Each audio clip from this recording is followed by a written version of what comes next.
శ్రీలంకతో జరుగుతున్న రెండో టెస్ట్ మ్యాచ్లో రెండో రోజు టీమిండియా పూర్తిగా ఆధిపత్యం చెలాయించింది. నిన్న మంచి స్థితిలో ఉన్న టీమిండియాను ఈరోజు మరింత బలమైన స్థితికి తీసుకెళ్లింది ఇద్దరూ ఆటగాళ్లు. ఒకవైపు తన క్లాస్ బ్యాటింగ్తో శ్రీలంక బౌలర్లను ఎదుర్కొంటూ అద్భుతమైన సెంచరీ సాధించిన ధ్రువ్ జురెల్, మరోవైపు తన సహజమైన దూకుడు ఆటతో శ్రీలంక బౌలర్లపై విరుచుకుపడిన రిషబ్ పంత్. వీరిద్దరి బ్యాటింగ్ కారణంగానే టీమిండియా భారీ స్కోరు దిశగా వెళ్ళింది. ముఖ్యంగా ధ్రువ్ జురెల్ బ్యాటింగ్ గురించి మాట్లాడుకోవాలి. ఈ ఇన్నింగ్స్లో అతను కేవలం పరుగులు మాత్రమే చేయలేదు, తన క్లాస్ ఏంటో చూపించాడు. మంచి బంతులకు గౌరవమిస్తూ అవకాశం వచ్చిన ప్రతిసారి బౌండరీలతో శ్రీలంక బౌలర్లపై ఒత్తిడి పెంచాడు. ఒకవైపు చాలా ఓపికగా బ్యాటింగ్ చేస్తూనే అవసరమైన సమయంలో మాత్రం దూకుడుగా కూడా ఆడాడు. దీంతో శ్రీలంక బౌలర్లకు జురెల్ను ఎలా ఆపాలో అర్థం కాలేదు. అయితే సెంచరీకి దగ్గరపడుతున్న సమయంలో, ముఖ్యంగా 90లలో ధ్రువ్ జురెల్ కాస్త నెర్వస్గా కనిపించాడు. కాని ఆ ఒత్తిడిని దాటుకుని చివరకు అద్భుతమైన సెంచరీ సాధించాడు. ఈ సెంచరీతో ధ్రువ్ జురెల్ టీమిండియాకు తాను ఎంత విలువైన ఆటగాడో మరోసారి నిరూపించాడు. మరోవైపు రిషబ్ పంత్ కూడా అదిరిపోయే బ్యాటింగ్ చేశాడు. పంత్ క్రీజులో ఉన్నంతసేపు శ్రీలంక బౌలర్లకు అసలు ఊరటే లేదు. తన దూకుడు ఉద్దేశంతో బౌలర్లపై ఒత్తిడి పెంచుతూ అద్భుతంగా బ్యాటింగ్ చేశాడు. 62 పరుగులు చేసి జురెల్కు మంచి సహకారం ఇచ్చాడు. ఒకవైపు జురెల్ తన క్లాస్తో పరుగులు చేస్తుంటే, మరోవైపు పంత్ తన దూకుడుతో శ్రీలంకను దాడి చేశాడు. ఈ ఇద్దరి భాగస్వామ్యం టీమిండియాకు చాలా కీలకంగా మారింది. ముఖ్యంగా పంత్ ఇన్నింగ్స్లో కనిపించిన దూకుడు చాలా బాగుంది.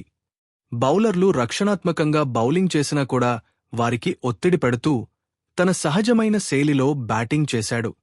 జురెల్ సెంచరీ, పంత్ అద్భుతమైన ఇన్నింగ్స్ తర్వాత టీమిండియా భారీ స్కోరు చేసిన తర్వాత చివరకు తమ ఇన్నింగ్స్ను డిక్లేర్ చేసింది. దీంతో ఇప్పుడు పూర్తిగా ఒత్తిడి శ్రీలంకపై పడింది.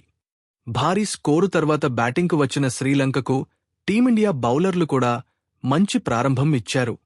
శ్రీలంక ఇప్పటికే 2 కీలక వికెట్లు కోల్పోయింది. ఇప్పుడు అసలు కీలకమైన రోజు మూడో రోజు. ఎందుకంటే టీమిండియా బౌలర్లు రేపు ఉదయం సెషన్లో మరిన్ని వికెట్లు తీస్తే ఈ మ్యాచ్పై టీమిండియా పట్టు మరింత బలపడుతుంది.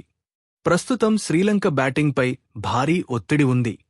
కాబట్టి రేపు మొదటి సెషన్లోనే టీమిండియా వరుసగా వికెట్లు తీస్తే శ్రీలంకను తక్కువ స్కోరుకే పరిమితం చేసే అవకాశం ఉంది. ఇంకో విషయం కూడా ఈ మ్యాచ్లో బాగా చర్చకు వచ్చింది. యశస్వి జైస్వాల్ మరియు శ్రీలంక ఆటగాడి మధ్య జరిగిన గొడవ కారణంగా ఇద్దరికీ జరిమానా పడింది. క్రికెట్లో దూకుడు ఉండటం తప్పు కాదు ఫ్రెండ్స్.